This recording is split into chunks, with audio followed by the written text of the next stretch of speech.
আসসালামু আলাইকুম। চট্টগ্রামের ফটিকছড়ির অবহেলিত একটি জায়গা থেকে দাঁড়িয়ে আছি, কাঞ্চননগরের ৯ নং ওয়ার্ড ১৮ টিলা নামক স্থান। যে জায়গায় দাঁড়িয়ে আছি অসংখ্য গুণগ্রাহী মানুষকে নিয়ে, স্থানীয় কৃষক শ্রমিক জনতাকে নিয়ে, তার পিছনেই বয়ে যাচ্ছে সেই ঐতিহ্যবাহী ধুরুং নদী।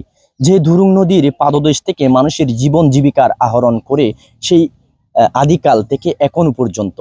কিন্তু সেই নদীর পাড়ে যে জনবসতি গড়ে উঠেছে, সেই জনবসতিগুলো আজকাল বিলীন হওয়ার অভিপ্রায়। আমরা যে জায়গায় দাঁড়িয়ে আছি সেই জায়গায় ভাঙতে ভাঙতে এখন প্রায় যে মেন রুট রয়েছে, যেটি লক্ষ্মীছড়ি কাঞ্চননগর সীমান্ত রুট, সেই রুটের কাছাকাছি চলে এসেছে এই ভাঙনটি। আমরা যে জায়গায় দাঁড়িয়ে আছি তার পাশেই রয়েছে বাইনাচোলা আর্মি ক্যাম্প, রয়েছে ঐতিহ্যবাহী সমুরহাট বাজার। যদিও স্থানীয়রা বলছেন ঠিক এই জায়গায় একটা সময় ছিল সমুরহাটের ঐতিহ্যবাহী জমজমাট বাজার, কিন্তু খালের এই ভাঙনের ফলে এখন সেটি যেতে যেতে অনেক দূরে গিয়েছে। এখানে স্থানীয় অনেক বসতি রয়েছে, তারা প্রায় আতঙ্কে থাকেন এই নদী ভাঙনের কারণে। নদীর গর্ভ কখন কোথায় চলে যাচ্ছে ঠিক যেন আন্দাজ করা যাচ্ছে না। এখানে স্থানীয়দের সাথে কথা বলে জানতে পেরেছি এখানে প্রায় অনেকখানি জমিন ইতিমধ্যে নদীর অতল গহ্বরে চলে গিয়েছে। পাশেই রয়েছে একটি ব্রিজ, যেটি হচ্ছে বাইনাচোলা ব্রিজ, অনেকে আসেন দেখার জন্য। কিন্তু এই কষ্টের স্মৃতিগুলো যারা স্থানীয়রা তারাই কিন্তু বলতে পারবেন। যদিও বা তাদের কষ্ট, কিন্তু আস্তে আস্তে এটি যখন মেন রুটের কাছাকাছি চলে যাবে তখন কিন্তু এই কষ্টের দায়ভারটা সমগ্র এলাকাবাসীকে নিতে হবে। তাই প্রশাসন, ঊর্ধ্বতন কর্মকর্তা যারা রয়েছেন তাদের সবিনয়ে অনুরোধ জানাবো, আপনারা আসুন, বসুন, দেখুন এলাকার স্থানীয় মানুষদের কষ্টের কথাগুলো শুনুন, এবং যে ভাঙনের কথা বলেছি আমরা সেটি কিন্তু ভিডিও আকারে নয়, আপনারা সরেজমিনে আসুন, দেখুন। চট্টগ্রামের ফটিকছড়ি কাঞ্চননগরের ৯ নং ওয়ার্ড ১৮ টিলা স্থানে এখানে স্থানীয়রা, গণ্যমান্য ব্যক্তিরা রয়েছেন, তাদের সাথে যোগাযোগ করে আপনারা এই জায়গাটি পরিদর্শন করে যাবেন। আমাদের নদী ভাঙনের কারণে সব বাড়ি বিড়ে মনে করেন কাংড়াছড়ি ফটিকছড়ির যাত্রী মনে করেন রাস্তাবাহী মনে করেন অনেক কষ্ট হইতেছে। কারণ পুরোটা ক্যাম্পের পাশে, বাইনাচোলা আর্মি ক্যাম্পের পাশে, ১৮ টিলার পাশে ধরেন ১৫-১৬ খানে এখন জমিন খালের মধ্যে গেছে গই। এখন খালটা লয়ে গেছে মনে করেন রাস্তার পাশে চলে আসছে, আমাদের অনেক ক্ষতি হয়েছে।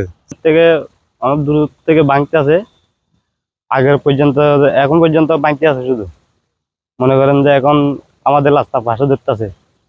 প্রথম দেখায় মনে হবে এটি কোনো ঝর্ণা, যার পাহাড় থেকে ঝর্ণা বেয়ে বেয়ে পড়ছেন, কিন্তু আসলেই শফিউল আজমের চোখ থেকেই এই ঝর্ণার মতো অশ্রু বেয়ে পড়ছে প্রতিনিয়ত। কি কারণে আপনারা এই নদী ভাঙনটা রোধ করতে পারছেন না, একটু বলবেন? আর বাঙানোর সমস্যা আর সারবাস কৃষক গড়ে জমি লোয়া শুদ্ধ জমিন শুদ্ধ ভাঙিয়ে যার গই, খালের নদী ভাঙি লই যার গই, অনেক জমিন ভাঙিয়ে গিয়ে প্রত্যেক বছর ৫ ঘন্টা ৬ ঘন্টা করে করে এরকম জমিন খানিতে খানি জমিন ভাঙিয়ে যাই।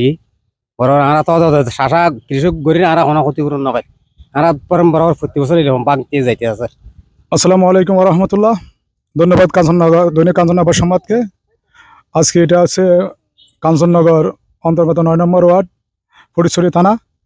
এখন আমাদের ৯ নম্বর ওয়ার্ডের ১৮ টিলা নামক স্থানের পাশে তথা বাইনাচোলা স্কুল, উচ্চ বিদ্যালয় এবং আর্মি ক্যাম্পের ব্রিজের একটু নিচে এটা দীর্ঘদিন থেকে নদী ভাঙনের কবলে, কিন্তু কোনো সরকার প্রশাসন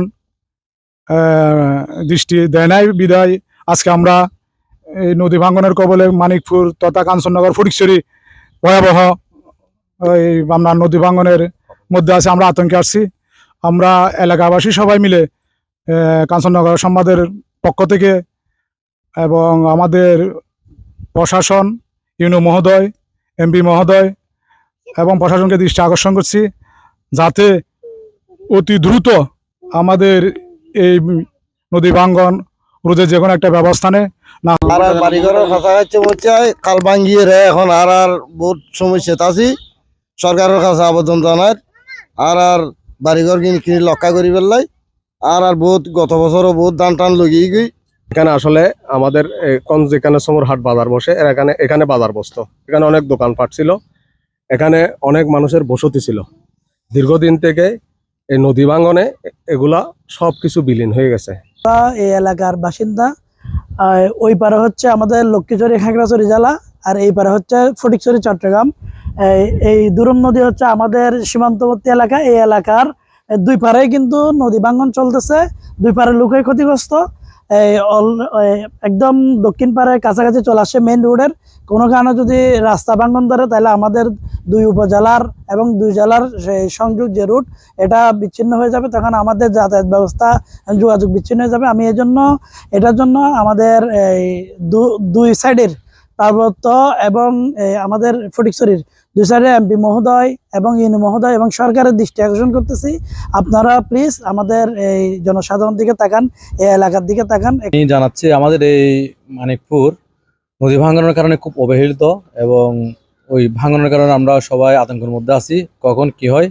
সেজন্য আমি চাচ্ছি আমাদের উপজেলা প্রশাসন এবং এমপি মহোদয় সবাই মিলে এই জিনিসটার জন্য কোনো একটা সু উদ্যোগ নেয়।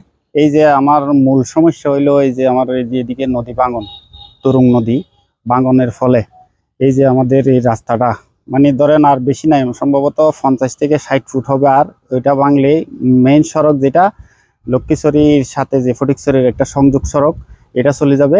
মূল আমাদের সমস্যা হইলে বেশি ওইটাই। আর একটা কথা হইলো আমাদের এখানে প্রায় 3 খানির মতো জায়গা ছিল, 3টা দোকান ছিল, তারপরে আরো অন্যান্য লোকের অনেক জমি চলে গেছে এখান থেকে। তারপরেও এই যে এদিকে আজাদি ফাড়া, যে আজাদি ফাড়াটা ধরেন আগামী বছর হয়তো আজাদি ফাড়াও ভাঙন ধরবে। আড়াআটিলাতে অনেক লোকের বসবাস, প্রায় 40 পরিবার আড়াআটিলাতেও থাকে, ওরাও ওখান থেকে উঠে যেতে হবে সম্ভবত, যে অবস্থা যে ভাঙন। তো আমি এমপি মহোদয় এবং আমাদের ইএনও মহোদয়, পানি উন্নয়ন বোর্ড যারা সংশ্লিষ্ট আছেন তাদের আমি দৃষ্টি আকর্ষণ করতেছি আমাদের এই এলাকাবাসীর পক্ষ থেকে। তো আমি আপনাদেরকে সবাইকে ধন্যবাদ জানাচ্ছি যে একটু এগিয়ে আসার জন্য। সবার কাছে আমি অনুরোধ জানিয়ে আমার বক্তব্য শেষ করছি। আসসালামু আলাইকুম রহমতুল্লাহ। রাখছি আমরা স্থানীয় গণ্যমান্য ব্যক্তিবর্গরা এবং আমাদের এমপি মহোদয় এই জিনিসটি অতি সত্বর এবং আমলে নেবেন এবং একটি কাজ করে যাবেন, যাতে মানুষের হৃদয়ের মণিকোটায় তারা কিন্তু জায়গা করে নেওয়ার একটি মাধ্যম তৈরি হয়। এবং এই জায়গা যে ভাঙনটি হচ্ছে আস্তে আস্তে সেটি মানুষের হৃদয় পর্যন্ত আঘাত করতে পারে। আমরা আশা করব আপনারা আপনাদের ন্যায্য কাজের যে তারা ন্যায্য কাজ পাওয়ার অধিকার রয়েছে, তাদেরকে সেই ন্যায্য কাজ আদায়ের মাধ্যমে তাদের স্থানীয় গণ্যমান্য ব্যক্তিদেরকে আপনারা আপনাদের পাশে রাখবেন, তাদেরকেও আপনাদের পাশে থাকার সুযোগ করে দেবেন। ভালো থাকুন, সুস্থ থাকুন, অসহায় মানুষের পাশে থাকুন। আল্লাহ হাফেজ।